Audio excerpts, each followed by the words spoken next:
साथियों नमस्कार, मैं अशोक कुमार गुप्ता, विद्युत पेंशनर हित रक्षक संघ का प्रदेश अध्यक्ष एक बार फिर आपके सामने उपस्थित हूँ। सर्वप्रथम तो आपको होली की बहुत बहुत शुभकामनाएं। होली के जितने भी रंग हैं वे आपके जीवन में आनंद बिखेरें, ऐसी मेरी मंगल कामना है।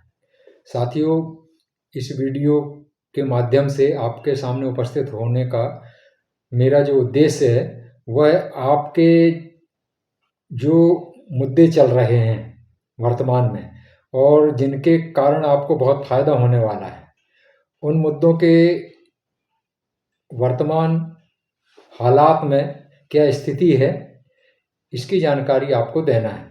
मैंने अपने पूर्व वीडियो में एक एक करके इन मुद्दों पर विस्तार से प्रकाश डाला हुआ है, अतः उन सबको मैं दोहराऊंगा नहीं, लेकिन संक्षिप्ततः इस वीडियो के माध्यम से हर मुद्दे की वर्तमान स्थिति से आपको अवगत कराऊंगा। ये वीडियो सिर्फ विद्युत पेंशनर्स के लिए ही महत्वपूर्ण नहीं है, क्योंकि राज्य पेंशनर्स और विद्युत पेंशनर्स इन दोनों के ऊपर मध्य प्रदेश शासन के मूलभूत नियम या फंडामेंटल्स रूल्स ही लागू होते हैं। इसलिए वीडियो राज्य पेंशनर्स के लिए भी उतना ही महत्वपूर्ण है जितना विद्युत पेंशनर्स के लिए है। इसलिए मेरी अपील है कि राज्य पेंशनर्स भी इस वीडियो को ज़्यादा से ज़्यादा देखें और सही जानकारी प्राप्त करें। विद्युत पेंशनर्स या राज्य पेंशनर्स के जो विशेष मुद्दे हैं उनमें से सर्वप्रथम तो 79 वर्ष की आयु पूर्ण होने एवं 80 वर्ष की आयु प्रारंभ होते ही अतिरिक्त पेंशन का भुगतान करने संबंधित मुद्दा है। रिकवरी ऑफ कम्पटेशन पीरियड, कम्पटेशन पेंशन की रिकवरी पीरियड कम करने का मुद्दा है। इसके बाद तीसरा मुद्दा है 30 जून या 31 दिसंबर को एक इंक्रीमेंट देकर आपकी पेंशन फिक्स करने का और एरियर्स भुगतान करने का। चौथा मुद्दा है आपको 4th हायर पे स्केल देने का, या पदोन्नति से चूंकि आप वंचित रह गए हैं इसलिए आपको 4th वेतनमान देकर आपकी पेंशन पुनर्निर्धारित की जाए, यह मुद्दा है। इसके अलावा आपका जो मुद्दा है महंगाई राहत का है, हमारे लिए एसओ की ग्रेड पे का मुद्दा है, कैशलेस हेल्थ इंश्योरेंस का मुद्दा है और वेतन विसंगति का भी महत्वपूर्ण मुद्दा है। तो इसमें एक एक करके हम चर्चा करेंगे कि आज की स्थिति में इन मुद्दों की क्या स्थिति है और हमें इस पर क्या करना चाहिए। सबसे पहले हम जो अतिरिक्त पेंशन वाला मुद्दा है उस पर बात करते हैं।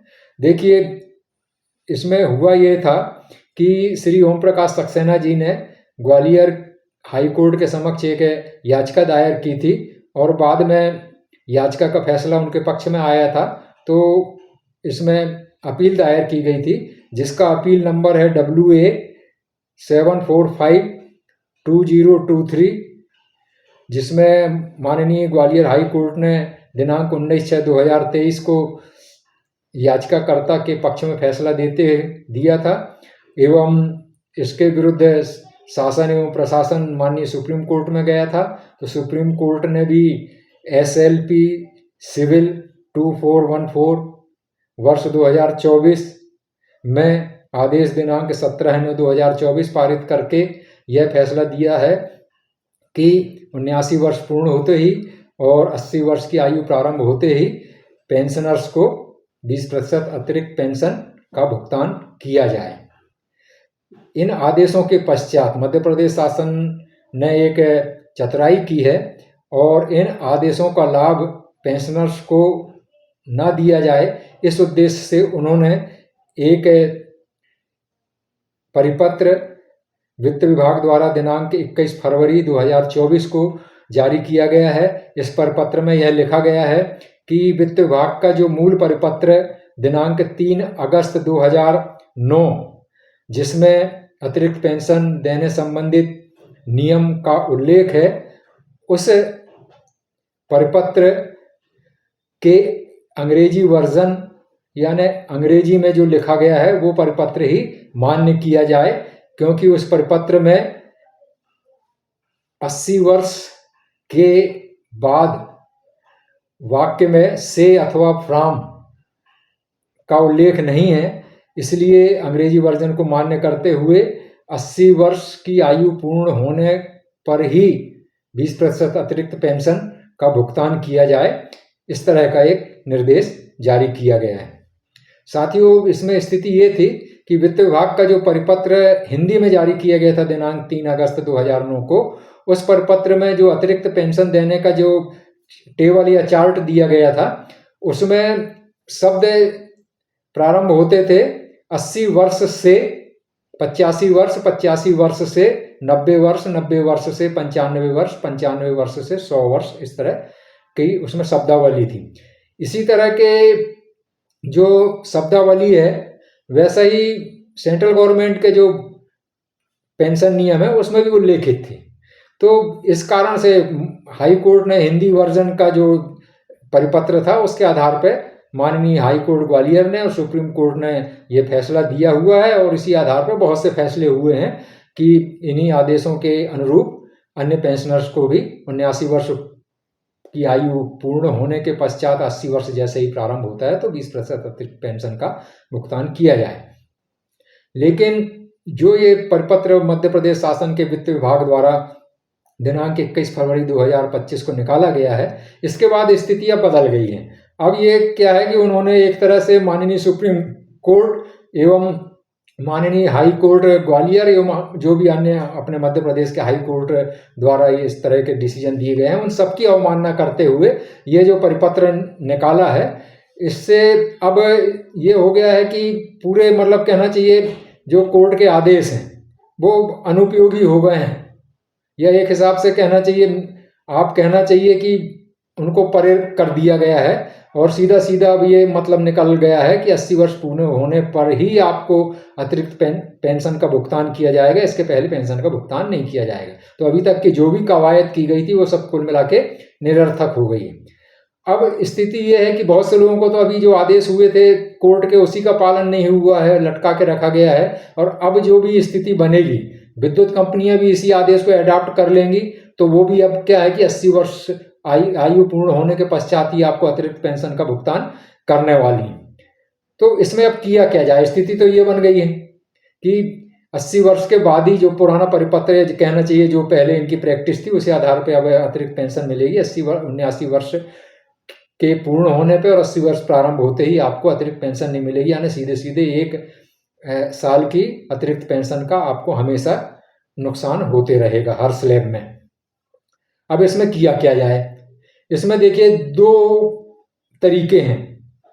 एक तो जिनके आदेश हो चुके हैं, जिनके किसी भी न्यायालय द्वारा ये आदेश हो चुके हैं कि 79 वर्ष की आयु पूर्ण होने पर और 80 वर्ष प्रारंभ होने उन्हें अतिरिक्त पेंशन दी जाए, तो ऐसे लोग तो कंटेम्प्ट ऑफ कोर्ट लगा सकते हैं कि भाई ये जो परिपत्र निकाला गया है इस और हमारे जो आपके द्वारा जो आदेश दिया गया है उसका पालन नहीं किया जा रहा है, अतः इन आदेश का पालन कराया जाए। हमको जो आपके आदेश हैं, कोर्ट के आदेश हैं, उसके आधार पर हमको अतिरिक्त पेंशन का भुगतान कराया जाए, और जिन्होंने आदेश का पालन नहीं किया है उनको दंडित किया जाए। कंटेम्प्ट ऑफ कोर्ट के केस लगने चाहिए।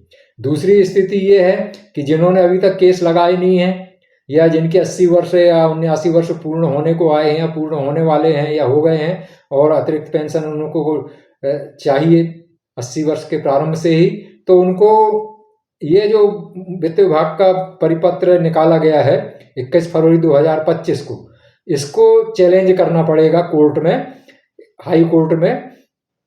इसको अल्ट्रा वायरस या दूषित घोषित करना पड़ेगा, तभी मतलब अगर इस जो परिपत्र को आप दूषित घोषित करा देंगे, अल्ट्रा वायरस घोषित करा देंगे, तो ही आपके माननीय सुप्रीम कोर्ट और हाई कोर्ट के जो पुराने फैसले हैं वो मान्य होंगे। तो स्थिति ये है। तो जो भी इस तरह के प्रकरणों में अभी संलग्न हैं या संलिप्त हैं, उन सभी लोगों को मेरा निवेदन है कि मैं जो सुझाव दे रहा हूं उसके आधार पर वे कार्रवाई करें, तभी कुछ हो सकता है। दूसरा मुद्दा जो है रिकवरी पीरियड ऑफ कम्पटेशन पेंशन का, इसमें भी स्थिति ये है कि विद्युत पेंशनर हितरक्षक संघ ने जितने भी केस लगाए थे, मतलब कहना चाहिए हमने तो लगभग एक कहना चाहिए पहला जो केस लगा था वो 721 पेंशनर्स का लगा था। उसमें क्लियर कट स्टे मिल गया था कि भाई जितनी मूल आपने राशि दी है कम्पटेशन ऑफ पेंशन की, उससे अधिक की रिकवरी रोक दी जाए, और बहुत से लोगों की रिकवरी इस आदेश के बाद रोक भी दी गई है। कुछ और भी आदेश हुए हैं और हमने भी फिर दूसरा केस भी लगाया हुआ है और तीसरा केस भी लगने वाला है। लेकिन हमारे अलावा जो और भी कुछ लोगों ने केस लगाए हैं, व्यक्तिगत केस भी लगे हैं, तो या अन्य भी कुछ संगठनों ने केस जैसा भी लगाया है, तो उसमें जो आदेश हुए हैं वो दो तरह के हुए हैं। हमारा तो क्लियर कट आदेश है कि भाई मूल रकम जितनी दी है उससे अधिक की रिकवरी बंद कर दी जाए। बाकी जो आदेश हुए हैं उसमें दो तरह के आदेश हुए हैं। कुछ आदेश ये हैं कि भाई आप पिटिशनर को ये कहा गया है कि आप कंपनी को रिप्रेजेंट करें और कंपनी इसमें या राज्य शासन इसमें स्पीकिंग ऑर्डर या सकारण आदेश देकर आपके रिप्रेजेंटेशन का निर्णय करे कि वो आपको अतिरिक्त पेंशन 79 वर्ष की आयु पूर्व होने और 80 वर्ष की आयु प्रारंभ होने पर अतिरिक्त पेंशन जो है वो आपको देगी अथवा नहीं देगी, तो किस कारण से नहीं देगी, इस तरह के आदेश हुए हैं। या जो पिटिशनर के 12 साल से ऊपर हो गए हैं, 13 साल 14 साल है या 15 साल, जो भी स्थिति बनी है, तो ऐसे पेंशनरों के लिए भी आदेश कोर्ट ने किया है कि भाई इनकी रिकवरी रोक दी जाए। तो इस तरह के आदेश हुए। अब स्थिति ये है कि बहुत सी जगह जैसा आपने देखा होगा कि पंजाब हाई कोर्ट ने तो मूल प्रकरण ही निरस्त कर दिया। सुप्रीम कोर्ट ने उनको नया एक गाइडेंस दी है कि कमेटी बना के विचार करो।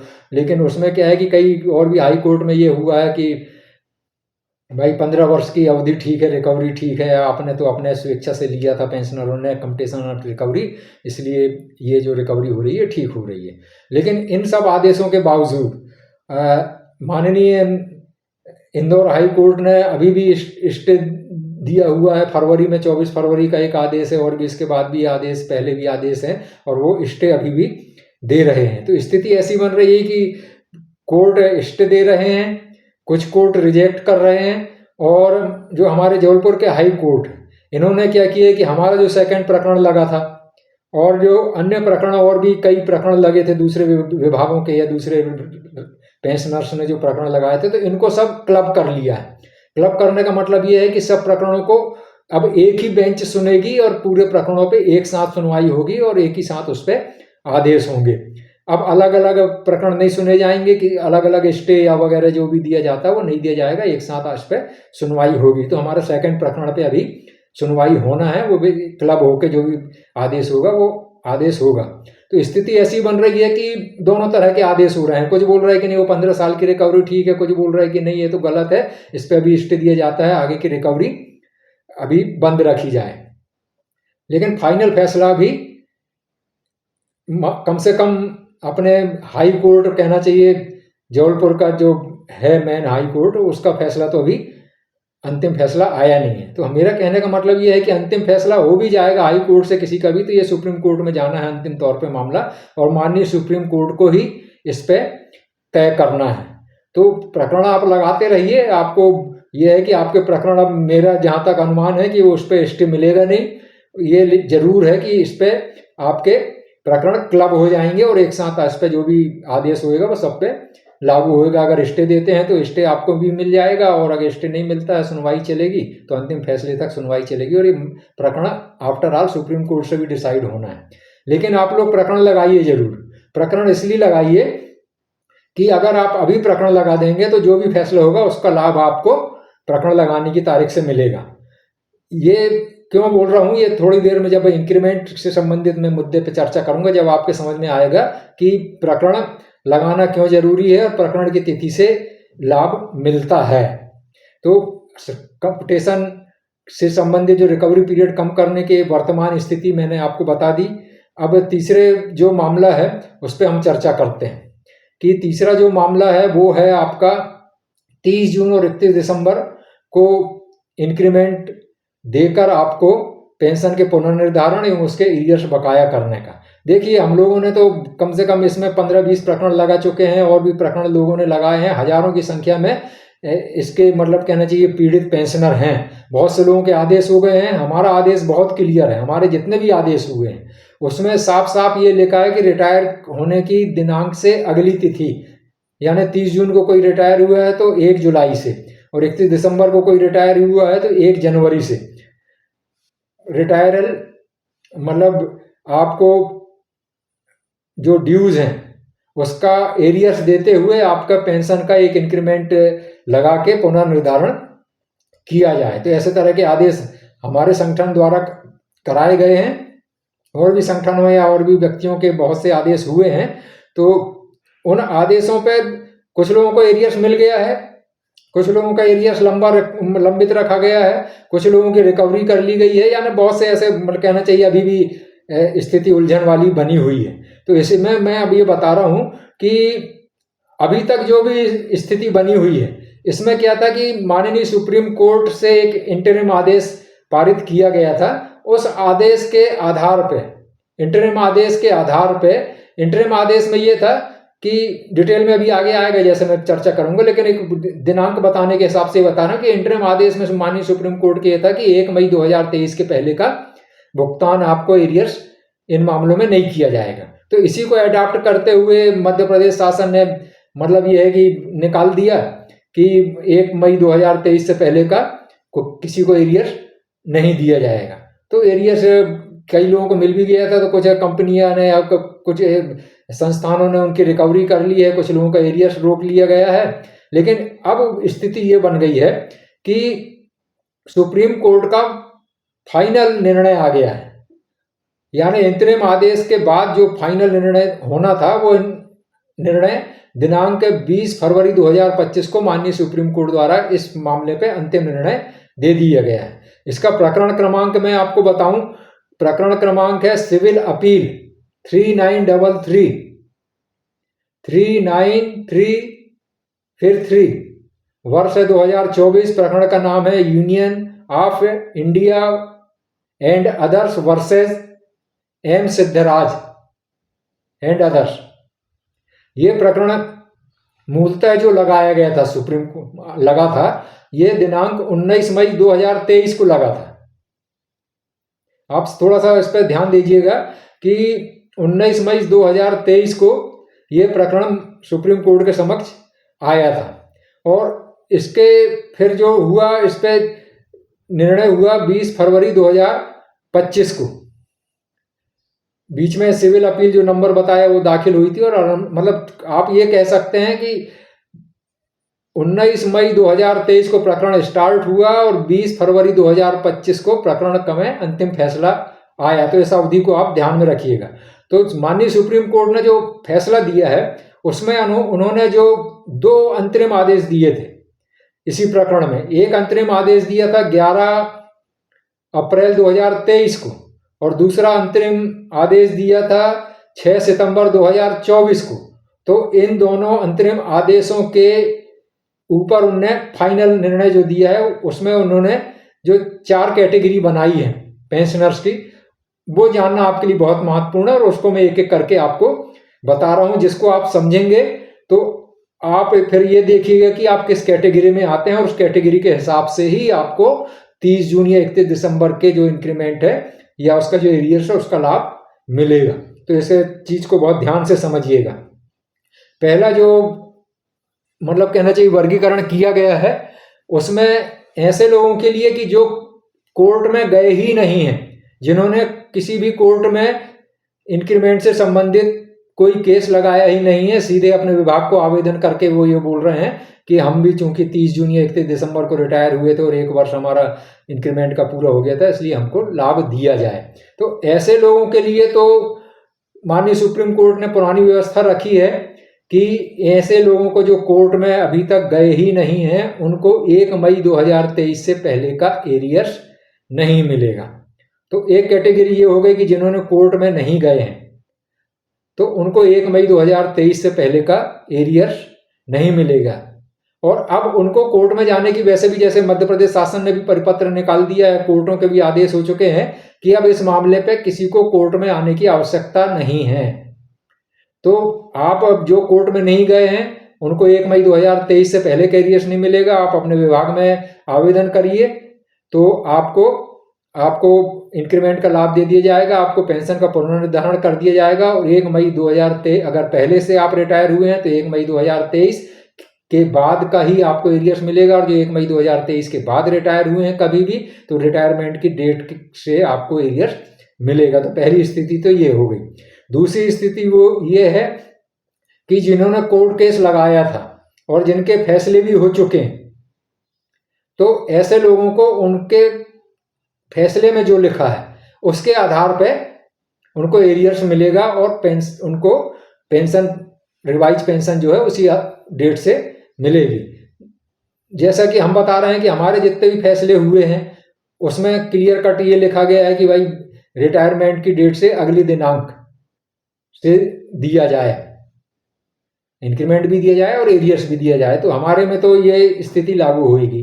किसी के आदेश में अगर जैसा भी लिखा है तो वह आदेश के अनुसार, तो आप अपना, अगर किसी के कोर्ट का आर्डर है आपके पास, फाइनल आर्डर आपके प्रकरण का, तो आप उसको ध्यान से पढ़ लें। उसमें जो लिखा है उसके आधार पे आपको फायदा मिलेगा, आप उस आधार पे अपने विभाग से फायदा मांगें।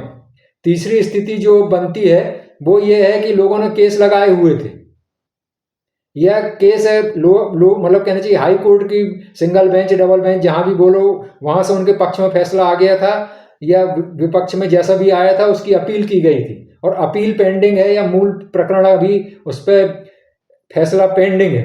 मतलब यह है कि प्रकरण लगा हुआ है आपका लेकिन फैसला अभी तक नहीं आया है।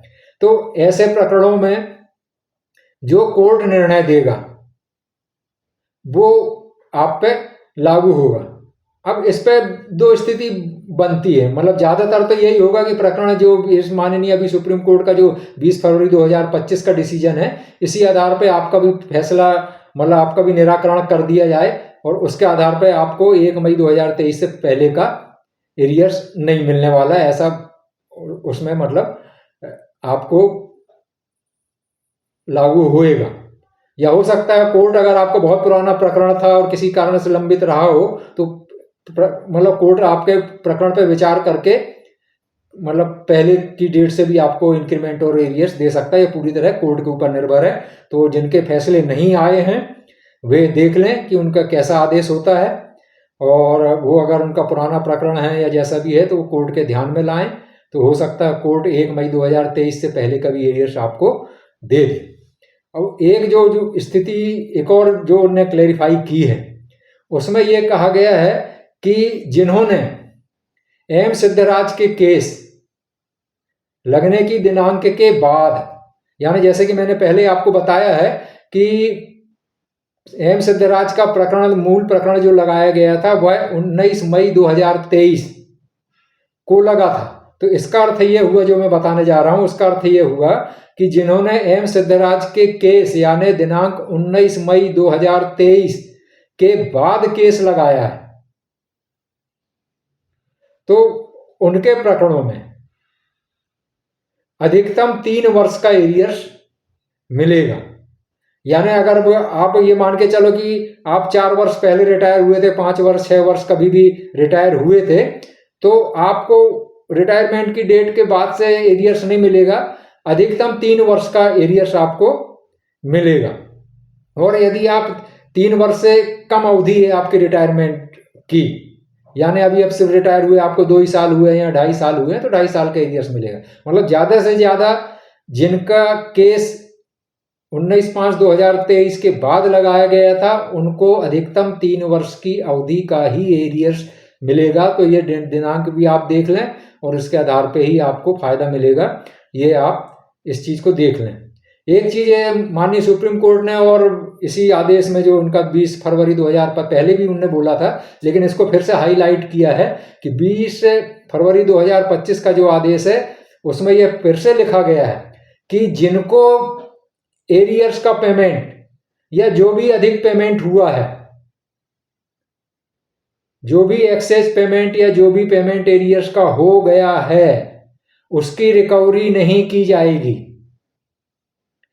यदि मतलब 1 मई 2023 का भी पहले एरियर्स का पेमेंट आपको हो गया है, या मतलब जो भी आपको पेमेंट हो गया है, किसी भी तरह का पेमेंट हो गया है, कम पेमेंट हुआ है वो तो आपको मिलेगा, लेकिन अगर ज्यादा पेमेंट हो गया है तो आपको रिकवरी नहीं होगी।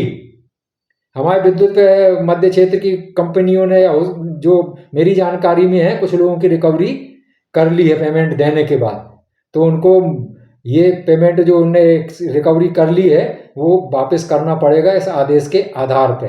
अगर आपका भी ऐसा कोई रिकवरी हो गई है कि पहले आपको पेमेंट कर दिया गया था और बाद में आपकी रिकवरी कर ली गई है, तो आप इस आदेश का हवाला देके अपना जो काटा हुआ पैसा है वो वापस मांग सकते हैं। तो ये तो हो गया 30 जून और 31 दिसंबर वाली बात।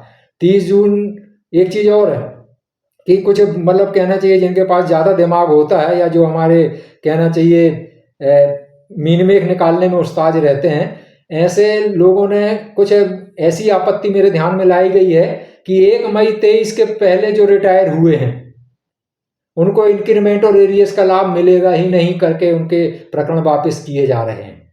कि अब मान लो आप अगर कहना चाहिए 30 जून 2022 को रिटायर हुए तो आपको नहीं मिलेगा है, या और उसके पहले रिटायर हुए तो नहीं मिलेगा। तो आप ये चीज़ समझ लें कि ये जो इंटरप्रिटेशन ये कर रहे हैं बड़ा गलत कर रहे हैं। क्लियर ये कट ये है कि 1/1/2006 के पहले के लोगों को नहीं मिलेगा, क्योंकि उस समय आपकी ज्वाइनिंग डेट से या जो हायर पे स्केल आपने लिए थे उस डेट से आपका इंक्रीमेंट हर महीने जो भी था आपका महीना उस हिसाब से आपको इंक्रीमेंट दे दिया जाता था। इंक्रीमेंट 1/1/2006 से सबकी इंक्रीमेंट 1 जुलाई 2000 कर दी, मतलब 1 जुलाई कर दी गई थी। 2006 या उसके जो भी लगेगा वो कर दी गई थी। तो 1/1/2006 के बाद जो रिटायर हुए हैं 30 जून को उनको मिलेगा। एक चीज हो गई। दूसरा 1/1/2016 से इंक्रीमेंट 1 जुलाई कर दी गई थी और 31 दिसंबर कर मतलब 1 जनवरी कर दी गई थी। तो ऐसे लोगों को जो 30 जून 2016 या उसके बाद रिटायर हुए थे या 31 दिसंबर 2016 या उसके बाद रिटायर हुए हैं और उनको पिछला इंक्रीमेंट लगे, 1 साल हो गया था, या उच्च वेतन मान के बाद जो इंक्रीमेंट लगा था उसको भी 1 साल हो गया था, तो ऐसे लोगों को इसका लाभ मिलेगा। ये बहुत क्लियर कट है। तो इसमें अनावश्यक मतलब कहना चाहिए आपत्ति ना लगाएं। सुप्रीम कोर्ट ने बहुत क्लियर ऑर्डर कर दिया है, इसके आधार पर आप लोग अपने विभाग से इसका लाभ प्राप्त करें। तो ये हो गए आपके 3 प्रमुख मुद्दे। इसके बाद चौथा मुद्दा जो है हायर पे स्केल का मुद्दा। हायर पे स्केल का मुद्दा जो है, हम लोगों ने तो चतुर्थ वेतनमान जो है वो 35 साल की सर्विस पूरा करने में आपको चतुर्थ वेतनमान मिलेगा करके मध्य प्रदेश शासन ने और फिर विद्युत कंपनियों ने इस तरह के आदेश निकाले हैं। और जो अभी नियमित कर्मचारी हैं उनको 35 साल की सेवा पूर्ण होने पर चतुर्थ वेतनमान दिया जा रहा है। हमने जो केस लगाया हुआ है वो केस ये लगाया है कि चूंकि एम नागराज का जो प्रकरण हुआ था सुप्रीम कोर्ट में एक समय, उसके कारण बहुत से कर्मचारी लंबे समय तक पदोन्नति से वंचित हो गए थे। इसके बाद फिर पदोन्नति काफ़ी सालों बाद दी गई थी और इसके पश्चात फिर दोबारा जब मध्य प्रदेश शासन का पदोन्नति आरक्षण नियम जो पदोन्नति नियम है 2000, वो माननीय हाई कोर्ट जबलपुर ने 2016 में निरस्त कर दिया है। तो उसके कारण फिर पदोन्नति रुकी हुई है और अभी तक पदोन्नति पर रोक लगी हुई है। उसके कारण भी हजारों मतलब कहना चाहिए कर्मचारी बिना पदोन्नति के इन 2 प्रकरणों के कारण बिना समय पर पदोन्नति पाए ये सेवानिवृत्त हो गए। इसमें इन कर्मचारियों की, इन पेंशनरों की कोई गलती नहीं थी। ये सिर्फ न्यायालयीन प्रकरणों पे सही समय पे कार्रवाई शासन द्वारा नहीं करने के कारण ये वंचित हुए हैं पदोन्नति से। इसलिए इन्हें भी 35 वर्ष की सेवा इनकी अगर पूर्ण हो गई है तो इन्हें भी चतुर्थ वेतनमान का लाभ दिया जाए, ये हमारा केस लगा हुआ है। तो इसमें एक जो डेवलपमेंट हुआ है, हालांकि डायरेक्ट इसका मतलब इस केस से नहीं है, लेकिन इसका प्रभाव जो पड़ने वाला है हमारे केस में, हमारे पक्ष में, उसका मैं जानकारी दे रहा हूं कि पहले क्या हुआ था कि हायर पे स्केल अगर कोई ले लेता था तो जिस पोस्ट की हायर पे स्केल उसने ली हुई है उस पोस्ट पे जब पदोन्नति मिलती थी तो वो पदोन्नति उसको स्वीकार करना पड़ता था और जहां उसको पोस्टिंग दी जाती थी वहां जाके उस पोस्ट पे ज्वाइन करके मतलब काम करना पड़ता था। तो इस विषय में कई लोगों की ये हुई थी कि जिनने पदोन्नति फार्गो किया कई कारणों से, बीमारी के कारणों से या दूसरे स्थान पे नहीं जाना था या जो भी कारण हो, तो कई लोगों ने पदोन्नति को नहीं लिया।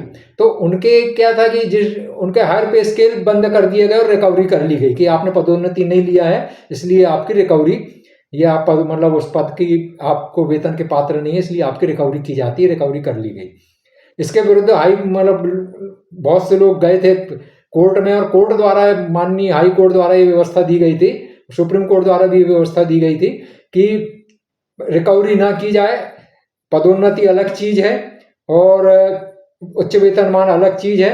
अगर आप हायर पे स्केल आपने एक बार दे दिया है और बाद में उसी पद पे आप पदोन्नति देते हैं और कर्मचारी उस पद पे ज्वाइन नहीं भी करता है, फार्गो करता है, तो आप उसकी रिकवरी नहीं कर सकते, आप उसको हायर पे स्केल दें।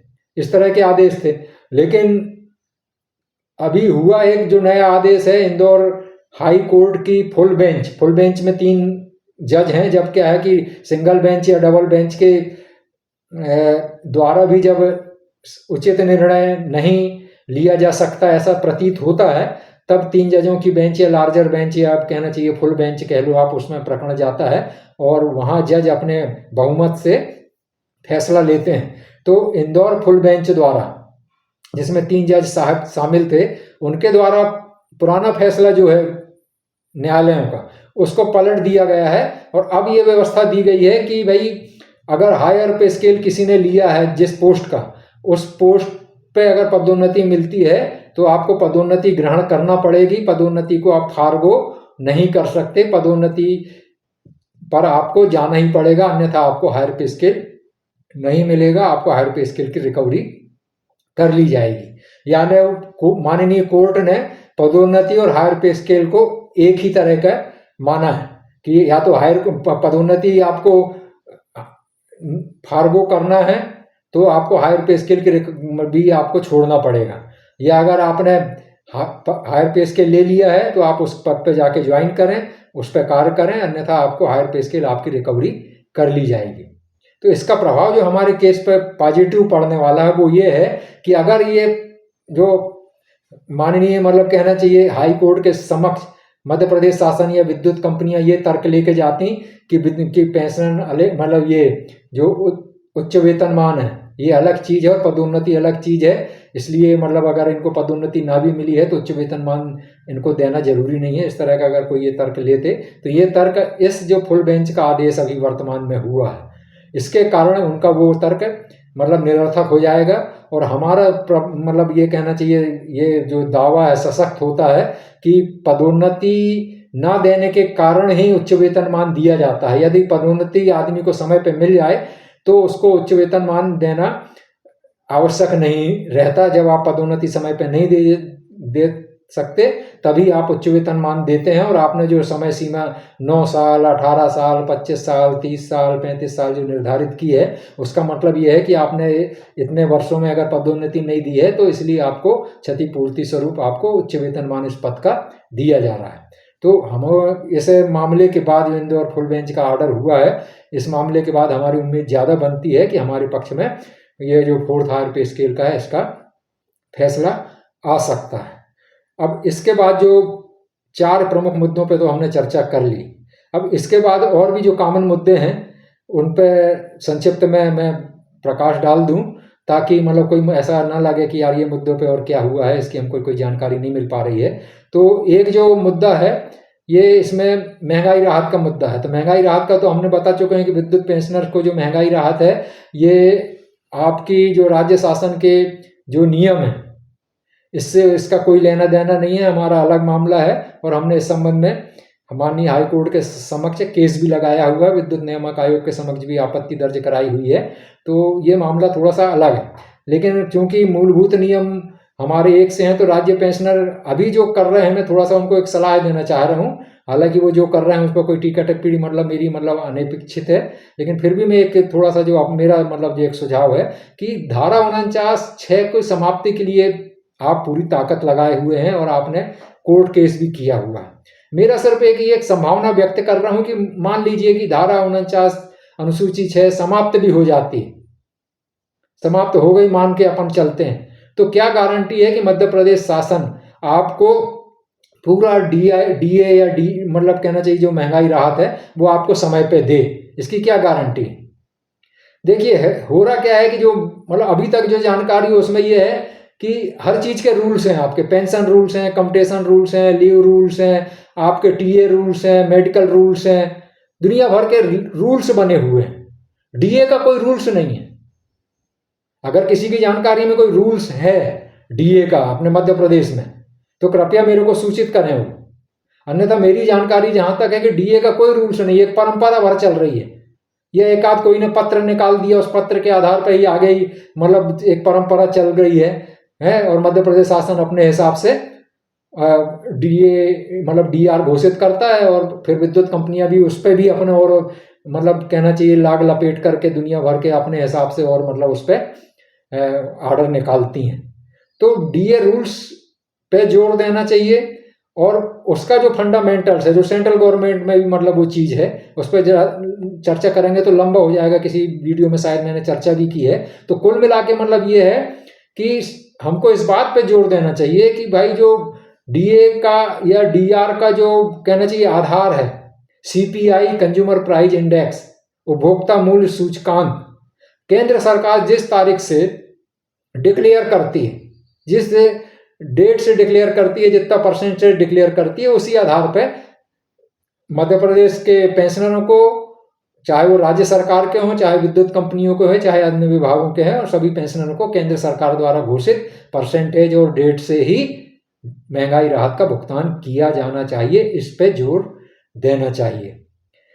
हो क्या रहा है देखिए आप कि एक तो डीआर मतलब जो कंज्यूमर प्राइस इंडेक्स है, इसका फार्मूला भी सरकार अपने हिसाब से सेंट्रल गवर्नमेंट ने बदला हुआ है और वेटेज जो उपभोक्ता में क्या है कि बहुत सी चीज़ें शामिल रहती है, पेट्रोल, डीजल, टीवी, फ्रिज, टमाटर, गेहूं, बहुत से ऐसे सामान शामिल रहते हैं कि जिसके आधार पे एक एवरेज निकाल के परसेंटेज बनाया जाता है। तो जिसमें ज़्यादा अप डाउन होते हैं महंगाई के, जिसमें महंगाई ज़्यादा बढ़ रही, तो उनको अलग करके ऐसी चीज़ों को शामिल कर लिया गया है कि जिनकी महंगाई घटती है या जिनके महंगाई बहुत कम बढ़ती है। तो अब आप देख रहे होंगे कि पहले मतलब 5%, 6% तक आपका डीआर बढ़ जाता था, डीए बढ़ जाता था। आजकल आपका उतना डीए डीआर नहीं बढ़ रहा है, तो उसमें भी कलाकारी हुई है, उस पर ज़्यादा चर्चा करेंगे तो लंबा हो जाएगा। लेकिन कुल मिला के है कि डीए देने में या डीआर देने में बहुत ज़्यादा सरकार नाइंसाफ़ी की जाती है। महंगाई राहत या महंगाई आपका भत्ता आपको महंगाई जो बढ़ रही है उसकी क्षतिपूर्ति के लिए दिया जाता है। तो भाई महंगाई से तो सभी पीड़ित हैं। अगर भोपाल में मैं रह रहा हूँ, विद्युत कंपनी का कोई राज्य पेंशनर रह रहा है, कोई सेंट्रल गवर्नमेंट का आदमी रह रहा है, तो तीनों आदमी तो पेट्रोल पंप का में पेट्रोल का तो एक ही रेट पे खरीद रहे हैं ना, एक ही रेट पे खाने का तेल खरीद रहे हैं, एक ही रेट पे सब्जी खरीद रहे हैं। तो एक को समय पे मिल रहा है, दूसरे को कुछ और दे रहे हैं, तीसरे को कुछ और दे रहे हैं। तो ये सब मतलब कहना चाहिए कुल मिला के बड़ा उटपटांग टाइप की स्थिति है। तो इसको सही परिप्रेक्ष्य में ये लड़ाई लड़ना चाहिए। तो डीआर का तो अभी मामला ये है कि कोई सब संगठन लिख लिख के थक गए हैं कि भाई ये हमारा 53% हो गया है, तो इसको बढ़ाया जाए, बढ़ाया जाए, बढ़ाया जाए, अभी भी बोलते रहते हैं, लेकिन सरकार पे जूं नहीं रेंग रही है। अभी समाचार आया है कि बजट में शायद 14% का मतलब डीए और डीआर का वो प्रोविजन करने वाले हैं। तो सीधी सी बात है कि 3% तो अभी ये है और बाकी अब जो भी है तो वो सामने बजट जब आएगा, जब उसमें स्थिति क्लियर हो जाएगी। तो डीआर भी हमारा कुल मिला के ऐसे ही पड़ा हुआ है। हमने जो केस लगाया है हाई कोर्ट में, वो डिसीजन कब आता है ये देखना होगा। तब तक तो स्थिति ये है कि सरकार के रहमो करम पे निर्भर हैं। अब देखिए इस पे आगे होता क्या है। इसके अलावा एक हमारा जो विद्युत पेंशन, हालांकि राज्य पेंशनरों की भी ये समस्या है, लेकिन हमारे इधर चूंकि माननीय ऊर्जा मंत्री ने ये डिक्लेयर कर दिया था कि कैशलेस हेल्थ इंश्योरेंस की जो योजना है वो विद्युत कंपनियों में सभी के लिए लागू की जा रही है। नवंबर में 24 में इन्होंने घोषणा की हुई थी। तो हम लोग बड़े आशान्वित थे कि भाई अभी आदेश शीघ्र ही निकल जाएंगे। 4 महीने हो गए अभी तक आदेश निकले नहीं हैं। और हमने पत्र सभी कंपनियों को लिखा है, प्रशासन को भी लिखा है, ऊर्जा सचिव महोदय को भी लिखा है, और ऊर्जा मंत्री से व्यक्तिगत तौर पे ही हमारा डेलीगेशन मिलके उनसे यह कह चुका है कि माननीय आप जो घोषणा करते हैं, आप जो स्वीकृति देते हैं, उस पर ही मतलब अधिकारी ध्यान नहीं देते। तो बड़ी विचित्र स्थिति, आपकी प्रतिष्ठा का सवाल है, आप इस पर शीघ्र ही आदेश करवाइए। तो उन्होंने भी आश्वासन दिया है। और कुछ और भी लोग बोल रहे हैं कि आदेश होने वाला है, अभी इस स्थिति में है, अभी वहाँ से क्लियर हो गया, यहाँ से क्लियर हो गया। तो दिन में मैं ये बतला दूं कि ना मेरे को मालूम है, ना उनको मालूम है, और एवं कि अभी ऊर्जा मंत्री महोदय को भी नहीं मालूम कि ये आदेश कब होने वाला है। हो सकता है कल ही आदेश हो जाए, परसों आदेश हो जाए, या हफ्तों आदेश ना हो, महीनों आदेश ना हो। तो ये वर्तमान स्थिति कैशलेस हेल्थ इंश्योरेंस की है। हमारी तरफ से पूरा प्रयास किया जा रहा है और हम होली के बाद फिर से ऊर्जा मंत्री महोदय से एक बार जाके मिलेंगे। तो इसके बाद जो स्थिति है कि एक और जो मामला है, ऊर्जा मंत्री महोदय ने घोषणा की थी और घोषणा किया, उनको निर्देश भी मतलब जारी कर दिए गए थे कि वेतन विसंगति, इन्होंने ये निर्देश लगभग 4-6 महीने, उनको काफ़ी दिन हो गए उनको निर्देश जारी किए कि जो पावर मैनेजमेंट कंपनी का CEHR है वो मतलब इसका संयोजक रहेगा और बाकी कंपनियों के सभी CEHR को मिला के और अन्य अधिकारियों को मिला के एक समिति बनाई जाए जो जितनी भी वेतन विसंगतियां हैं विभिन्न कैडरों की, सबके प्रतिवेदन बुलाकर उस पर अपना फाइनल अनुशंसा और प्रतिवेदन बनाकर ऊर्जा मंत्रालय को 3 महीने के अंदर ये पूरी रिपोर्ट आप वेतन विसंगति के समय में प्रस्तुत करें। तो इस संबंध में भी स्थिति क्लियर नहीं हो रही कि भाई ये वेतन विसंगति के संबंध में कमेटी बनी तो इन्होंने क्या किया, क्या किसी को सुनवाई के लिए बुलाया, किसी संगठन को, किसी कर्मचारी को, किसी कैडर को, और अगर बुलवाया है तो क्या कार्रवाई, मतलब इसकी पूरी कार्रवाई कुल मिला के अभी पूरी तरह ज्ञात नहीं है। तो हमने ऊर्जा मंत्री महोदय से, इसमें देखिए वेतन विसंगति में विद्युत पेंशनर हितरक्षक संघ ने जो प्रमुख 4 लोग कैडर की वेतन विसंगति है वो जानकारी में लाए हैं सभी मंत्री महोदय के, मध्य प्रदेश शासन के, ऊर्जा विभाग के और विद्युत कंपनियों के अधिकारियों के। पहली विसंगति SOP ग्रेड पे वाली है जिसका हमने केस भी लगाया हुआ हाई कोर्ट में, वो केस चल रहा है।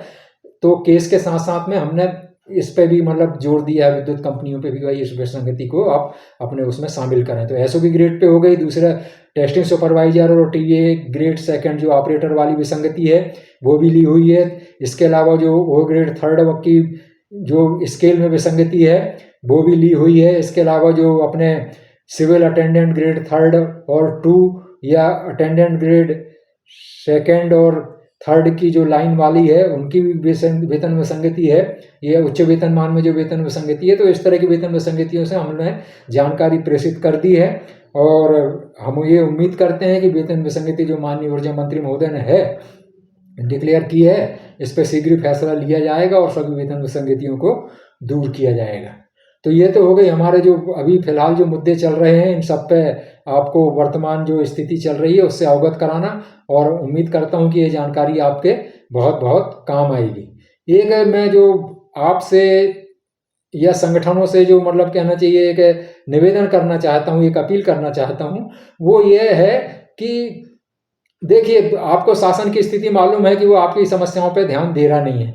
बहुत से प्रयास चल रहे हैं कि भाई आंदोलन करेंगे आंदोलन करेंगे। अब कुछ लोग तो ऐसा मतलब क्या है कि अब वो बोलना नहीं चाहिए, लेकिन कुल मिला के ऐसे कुछ लोग करते हैं यार कि मतलब अपनी हंसी उड़ती है कि 25-20 आदमी इकट्ठे, मतलब आप गिनोगे तो 20 आदमी भी इकट्ठे नहीं होते, कहीं भी कुछ भी मतलब एक प्रोपेगेंडा टाइप का कर देते हैं कि हमने विरोध किया, ये किया, वो किया। तो आपकी कुल मिला के ताकत नहीं दिखती उसमें और आपकी हंसी चुड़ती।